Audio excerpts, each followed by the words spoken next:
Vamos falar do Sistema Eletrônico de Registros Públicos, criados pela Medida Provisória número 1085, de 27/12/2021. E aí, como o nome está a dizer, o SERP não é apenas um site, né? É um sistema. Aliás, é um sistema até bastante complexo.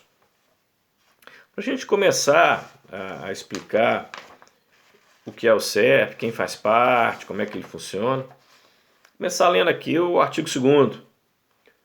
Esta medida provisória aplica-se às relações jurídicas que envolvam oficiais dos registros públicos. Primeira pergunta: quem são os oficiais dos registros públicos? É qualquer, como o pessoal diz, dono de cartório? Qualquer delegatário de serviços registrais notariais? Não, não é. Não é. Na realidade, a lei de registros públicos ela é clara no sentido de que oficiais de registros públicos são os registradores de registradores civis de pessoas naturais, são os registradores imobiliários e os registradores de títulos e documentos e pessoas jurídicas. Inclusive o parágrafo 1º do artigo 3º é claro nesse sentido. Ele diz: os oficiais dos registros públicos de que trata a lei 6015 de 73, lei de registros públicos, entregam o SERP. Então, esse pessoal são os integrantes do SERP. Daqui a pouco a gente vai fazer uma ressalva a esse respeito, mas por enquanto nós vimos que, pelo inciso 1º, essa medida provisória aplica-se aos oficiais de registros públicos, então estão excluídos os tabeliães de nota, estão incluídos também os tabeliães de protesto, porque embora os tabeliães de protesto eles lavrem o protesto e registrem os protestos, eles não são considerados registradores. Então eles não estão aqui nessa categoria de oficiais dos registros públicos.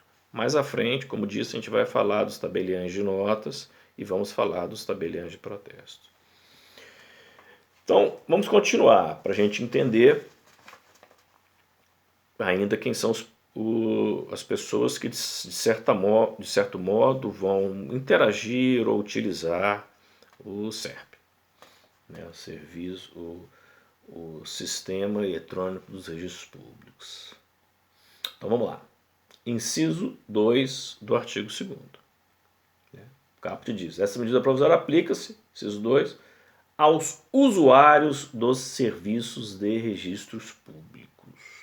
Aqui, por usuário, a gente poderia imaginar que é a pessoa comum, a pessoa que quer obter uma certidão, que quer viabilizar o registro de uma escritura pública, mas na realidade não é isso. O que a norma quis dizer é mais do que o que ela disse aqui.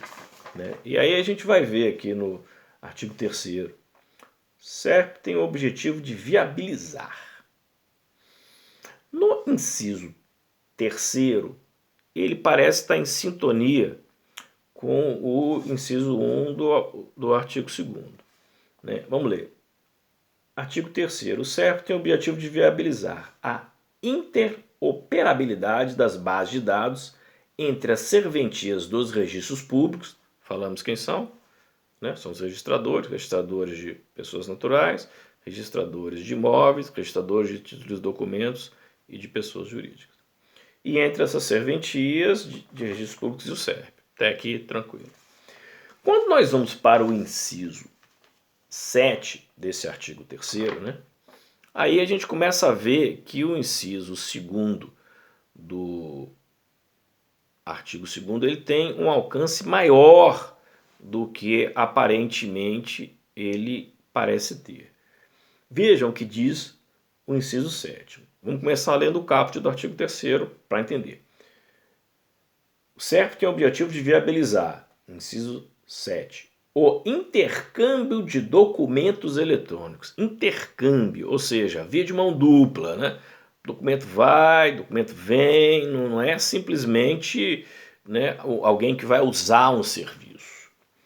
Então, inciso 7. O intercâmbio de documentos eletrônicos e de informações entre a serventia dos registros públicos, nós vimos, os oficiais de registro, que nós mencionamos, e, linha A, eu vou pular a linha A, vamos direto para a linha B, os usuários em geral, inclusive as instituições financeiras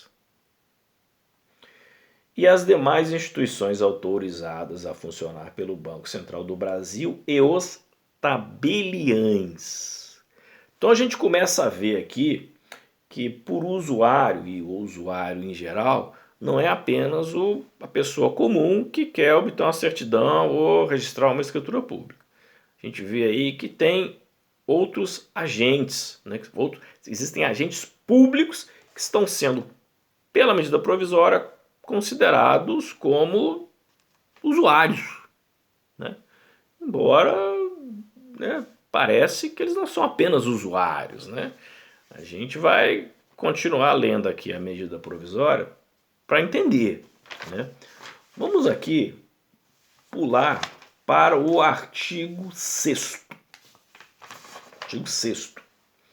Vamos ver, vamos ler mais uma vez, né? Vamos ler a norma que a gente sempre aprende mais um pouquinho, né? Vamos lá. Artigo 6º. Os oficiais dos registros públicos, quando cabíveis, receberão dos interessados. Quem são os interessados? Interessados aqui parece realmente ser um cidadão comum, né? Interessado em obter uma certidão, lavrar uma escritura pública, registrar uma escritura pública, né? Por meio do SERP, aí parece que fica claro, né? Porque eu acho que o cidadão público ele não vai ter acesso direto ao SERP, né? Ele vai ter que buscar alguém para ter acesso ao SERP. Os extratos eletrônicos para registro ou averbação de atos, negócios jurídicos, nos termos do disposto do inciso 7 do caput do artigo 7º. Depois a gente vai falar aqui do inciso 7 do artigo 7º. Vamos continuar aqui no caput do artigo 6º, que é para poder entender bem. Veja só, os extratos eletrônicos serão registrados ou averbados nas serventias, né? Porque, veja, os oficiais dos registros eletrônicos receberão dos interessados por meio do SERP os extratos eletrônicos para registro ou averbação de atos e negócios jurídicos. Agora vamos ver, né? Porque a norma fala nos termos do disposto do inciso 8 do caput do artigo 7º. Vamos ver o que ele diz? Vamos ler o que diz o inciso 8? Vamos lá. O caput do artigo 7º diz: caberá à Corregedoria Nacional de Justiça do Conselho Nacional de Justiça. Vou aqui fazer um primeiro parêntese aqui, só para chamar a atenção, né?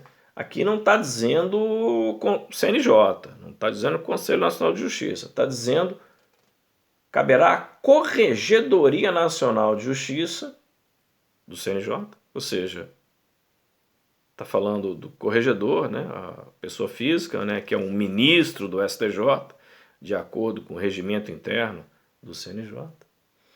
Caberá à Corregedoria Nacional de Justiça do Conselho Nacional de Justiça disciplinar os artigos 37 a 41 e o artigo 45 da Lei 11.977 de 2009. É a Lei da Minha Casa Minha Vida, que trata também de registros eletrônicos, né?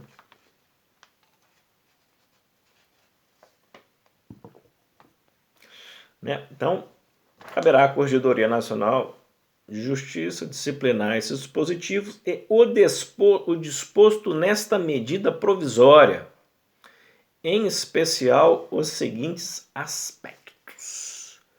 Aí vamos ver aqui o mencionado inciso 8. A definição do do extrato eletrônico previsto no artigo 6º e os tipos de documentos que poderão ser recepcionados dessa forma. Ou seja, veja que o tabelião, né, que vai produzir um extrato eletrônico a ser registrado, ele também está sujeito à regulamentação, né, para usar a palavra regulamentação, do corregedor do CNJ. Né, veja, ele está parecendo aqui que ele não é só um usuário final, né, um usuário em geral. Está parecendo mesmo que ele é um agente, né? Ele tá subordinado à norma, né? Parece aqui que quando o artigo 2º, né, essa medida provisória aplica-se, né, aos usuários dos serviços de registros públicos, não é só o cidadão comum, né? Também o tabelião de notas. Né? Tanto é que depois ele fala, né, como eu já mencionei no artigo 3º, né, inciso 7, a linha B, inclui expressamente, né, os tabeliães. Né? Mas não é só. Não é só. No próprio artigo 3º, ele fala aqui, né, no inciso 10, né, artigo 3º, ele fala: o SERP tem o objetivo de viabilizar, caput do artigo 3º. Inciso 10, a consulta. A linha C. Aos atos em que a pessoa pesquisada conste como 1. Devedora de título protestado e não pago. Olha só que já entrou em cena aqui o tabelião de protestos, né? Porque ele vai ter o registro dos títulos protestados em nome de pessoas. Né? Então, veja que o SERP terá acesso não só às bases de dados das serventias de registros públicos, porque o SERP, pelo menos numa primeira leitura aqui, nos termos da lei, da medida provisória 1085, ele não tem uma base própria. Né? Ele vai acessar as bases de dados dos registros públicos. Né? Por isso que ele fala aqui no inciso 3, né? SERP, do artigo 3º, inciso 3. O SERP tem o objetivo de viabilizar a interoperabilidade das bases de dados das serventias dos registros públicos e entre as serventias de registros públicos e o SERP. Né? O SERP vai acessar essas bases de dados, vai ter acesso. Né? Vejamos, depois a gente tem um detalhe aqui interessante, né, que o SERP vai ter acesso a muitas informações que o cidadão comum não vai ter. Mas vamos deixar isso isso aqui de lado. Eu gosto muito de números. Eu observei que na medida provisória 1085 há 22 menções à Corregedoria Nacional de Justiça, do CNJ, ou seja, é um poder aqui, né, já começa a ver que o poder do Corregedor Nacional de Justiça é um poder muito grande. Né? Se a gente observar, inclusive, né, o artigo 4º, né, que fala das responsabilidades pelo SERP, né, que fala no caput: compete aos oficiais dos registros públicos promover a implantação e o funcionamento adequado do SERP, com disponibilização das informações necessárias, nos termos estabelecidos pela Corregedoria Nacional de Justiça.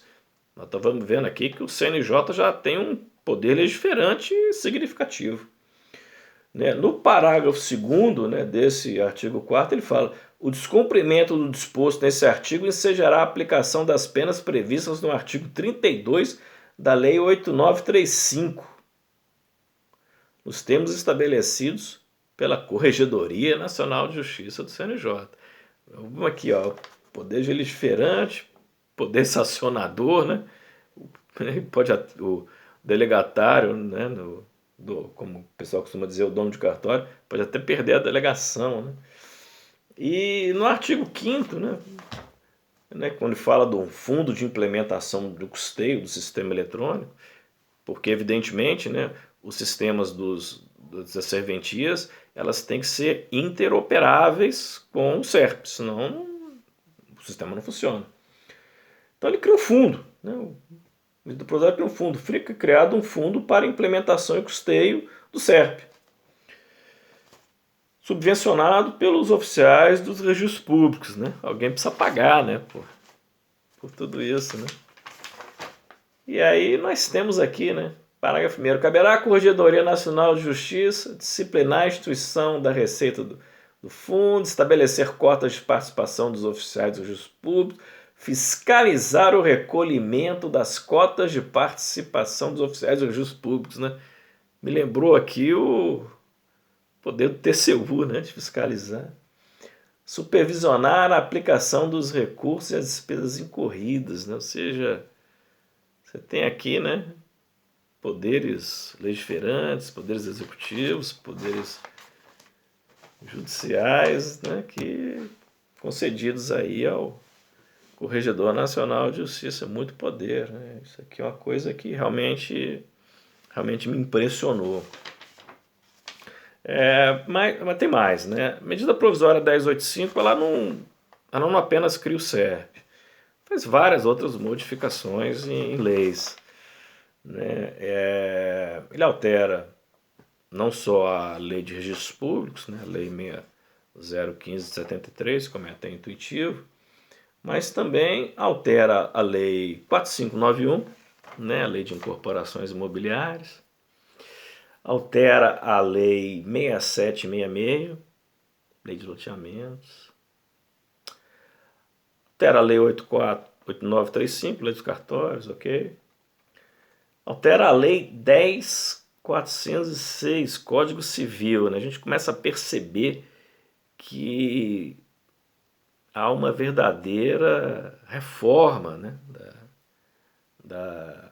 do direito civil, especialmente do direito registral e imobiliário. Altera até a lei 13.097, aquela lei de 2015, que versava no artigo 54, sobre fraude de execução, né? Aí a gente vê, né? Pô, mas medida provisória pode alterar a matéria processual?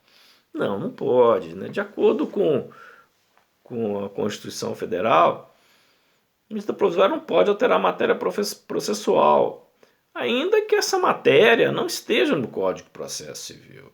Um dispositivo de direito processual não precisa necessariamente estar no Código de Processo Civil, pode estar em outra lei, né? Da mesma forma como um dispositivo que não é de direito processual pode estar no Código de Processo Civil, né? Não é porque o gato nasce no forno que ele é bolinho. Então uma coisa não tem nada a ver com a outra. E como eu disse, né, eu gosto muito de números, né? A 14ª edição do meu livro Compra de Imóveis, ela está atualizada pela medida provisória 1085, né? E esse livro ele foi lançado no século passado, veio sendo atualizado desde então. E tem muita gente que fala: Bruno, o seu livro é um clássico, né? Seu livro é um best-seller, né? Pô, já está no mercado há tanto tempo.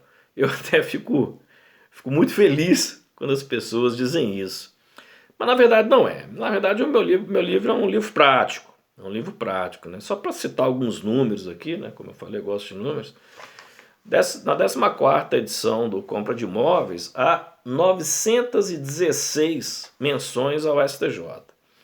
Para ser um livro prático, ele é escrito de uma maneira que o leitor possa compreender não só a lei, né, como a lei existe, mas especialmente como ela é aplicada na prática. E para isso nada melhor do que ver como os tribunais interpretam a legislação. Então a pessoa vai lendo, né, as questões, vai lendo os temas e tem nas notas de rodapé as decisões do STJ. Aí a pessoa vai vendo como né, como o STJ, como os tribunais aplicam o direito na prática, né? Nessa 14ª edição há 66 menções à medida provisória 1085, né, dada a relevância. E há também, com relação à posse, 450 menções. O livro fala muito de posse, fala muito de aquisição de posse.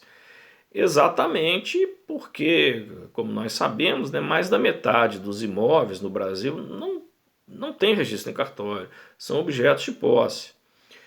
E essa 14ª edição, ela tem outras novidades também, né? Além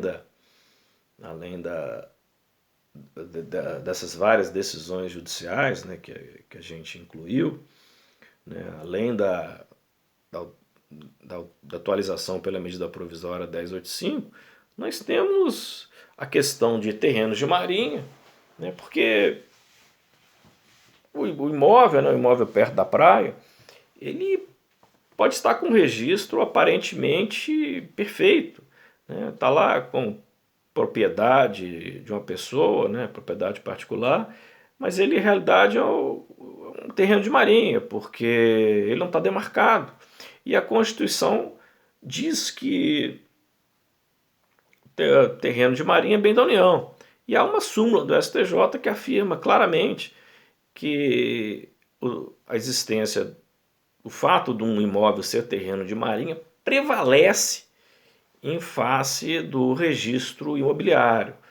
Então, a pessoa pode achar que o imóvel é de propriedade particular, mas na realidade é um bem da União por ser terreno de marinha, ainda que não demarcado. Há uma decisão recente do STJ tratando justamente de demarcação de terrenos de marinha.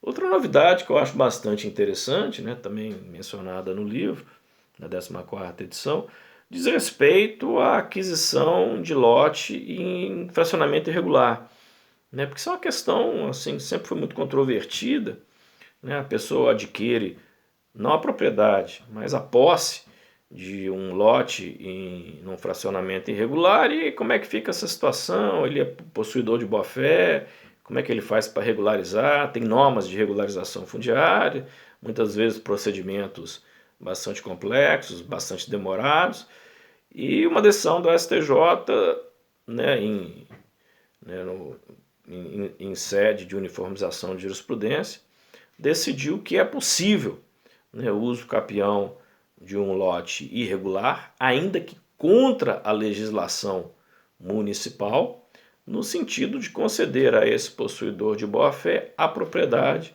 por meio de uso capião.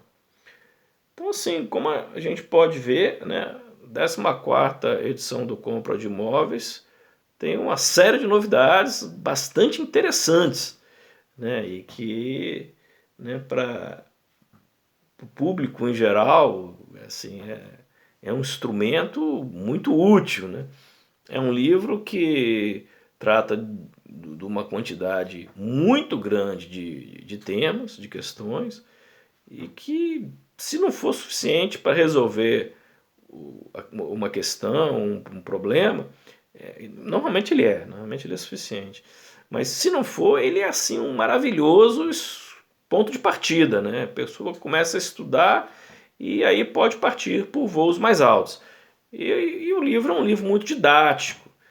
Então eu acredito que o sucesso desse livro se deve a esse caráter didático e ao fato de tratar de uma infinidade de questões e desse processo de atualização constante, né? O livro acabou de ser lançado, está atualizadíssimo, de modo que, né, o leitor, né, já pode comprar, ele já está no mercado, né, pode comprar tanto na internet, que é a maneira mais fácil, mas também por livrarias. A gente fica por aqui e vamos tratar em novos vídeos de outras questões referentes ao CERP.